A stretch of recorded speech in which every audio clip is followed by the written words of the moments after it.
Di kawasan Lebak Bulus, Jakarta Selatan, berdiri sebuah rumah besar yang selama bertahun-tahun tampak tenang. Rumah itu dihuni oleh Edi Chandra Purnama yang dikenal dengan nama Pupung Sadili, 54 tahun. Bersama istrinya Aulia Kusuma dan dua anak dari pernikahan mereka masing-masing. Pupung memiliki seorang anak kandung bernama M. Adi Pradana, 23 tahun yang akrab disapa Dana, sementara Aulia memiliki seorang anak laki-laki bernama Giovanni Kelvin, 24 tahun. Di mata orang luar, keluarga ini tampak mapan. Pupung dikenal sebagai pendiri komunitas relawan Seknas Jokowi, sementara Dana berasal dari lingkungan pergaulan kelas menengah atas. Namun di balik kemewahan itu tersembunyi krisis keuangan yang perlahan berubah menjadi tragedi berdarah. Jeratan utang dan jalan buntu. Sejak pertengahan 2019, Aulia Kusuma berada dalam tekanan finansial berat. Berdasarkan fakta persidangan, ia terlilit utang di dua bank dengan total mencapai sekitar 10 miliar dengan kewajiban cicilan bulanan sekitar 200 juta. Aulia melihat satu-satunya jalan keluar adalah menjual rumah di Lebak Bulus, aset milik Pupung yang ditaksir bernilai puluhan miliar rupiah. Namun Pupung menolak keras. Rumah tersebut dianggap sebagai aset keluarga yang tidak boleh dilepas. Penolakan itu menjadi sumber konflik berkepanjangan. Aulia merasa terdesak, takut kehilangan segalanya, dan melihat suaminya sebagai penghalang utama bagi penyelesaian masalah utangnya. Dari putus asa ke niat membunuh. Fakta persidangan mengungkapkan bahwa sebelum memilih pembunuhan fisik, Aulia sempat mencoba cara lain. Ia mendatangi seseorang di Yogyakarta dan mengeluarkan puluhan juta rupiah untuk upaya mistis yang diharapkan dapat mencelakai suaminya. Upaya tersebut tidak membuahkan hasil. Pilihan lain sempat terlintas, termasuk penggunaan senjata api, namun dianggap tidak realistis. Pada titik inilah Aulia mengambil keputusan paling ekstrim, pembunuhan berencana.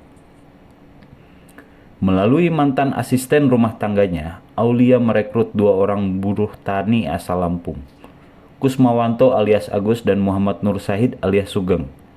Dalam pertemuan di kawasan Jakarta Selatan, Aulia menjanjikan bayaran besar jika mereka mau membantunya menghabisi penghuni rumah di Lebak Bulus. Malam eksekusi Jumat 23 Agustus 2019. Pada hari itu, Aulia membeli obat tidur dosis tinggi bermerek Vandres. Sekitar 30 butir obat digerus hingga halus dan disiapkan untuk dua target. Malam harinya, Pupung meminta dibuatkan jus tomat. Jus tersebut telah dicampur obat tidur. Tak lama setelah meminumnya, Pupung tertidur lelap di kamar. Sekitar pukul 21.30 waktu Indonesia Barat, Agus dan Sugeng masuk ke kamar. Aulia membekap wajah suaminya menggunakan kain, sementara kedua eksekutor menahan tubuh korban. Pupung meninggal akibat kehabisan napas.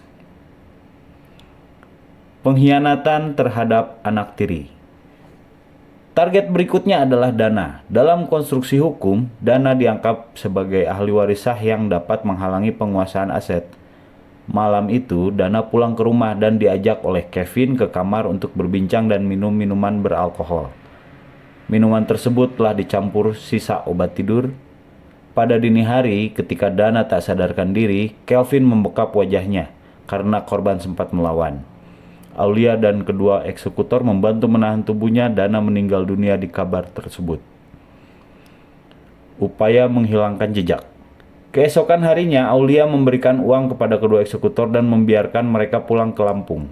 Ia kemudian menyusun rencana pembuangan jenazah. Pada Minggu 25 Agustus 2019, dua jasad dimasukkan ke dalam mobil Toyota Calya. Aulia mengemudi sementara Kelvin mengikuti dari belakang. Tujuan mereka adalah wilayah Cidahu, Sukabumi. Di lokasi sepi, mobil berisi jenazah disiram bensin dan dibakar. Namun, api menyambar secara tidak terkendali dan melukai Kelvin dengan luka bakar serius. Karena panik dan kesakitan, rencana mendorong mobil ke jurang gagal. Mereka meninggalkan mobil yang terbakar dan kembali ke Jakarta untuk mencari perawatan medis. Terbongkarnya kejahatan. Warga Cidahu menemukan mobil hangus berisi dua kerangka manusia. Polisi menelusuri nomor kendaraan dan mengarah ke rumah Lebak Bulus. Kecurigaan semakin kuat ketika Kelvin ditemukan mengalami luka bakar yang tidak sesuai dengan cerita kecelakaan rumah tangga. Hasil medis menunjukkan luka bakar akibat bensin ditambah bukti digital berupa percakapan dan riwayat pencarian. Rangkaian kebohongan Aulia runtuh. Aulia akhirnya mengakui seluruh perbuatannya. Vonis dan akhir sebuah keluarga. Perkara ini disidangkan di Pengadilan Negeri Jakarta Selatan pada 2020.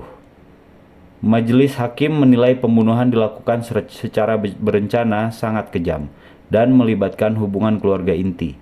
Pada 15 Juni 2020, Aulia Kesuma dan Giovanni Kelvin dijatuhi hukuman mati.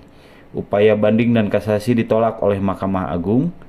Tragedi Lebak Bulus menjadi pengingat kelam tentang bagaimana utang, ambisi, dan keserakahan dapat merusak nalar, menghapus ikatan keluarga, dan berakhir pada kehancuran total, bukan hanya bagi korban tetapi juga bagi pelakunya sendiri.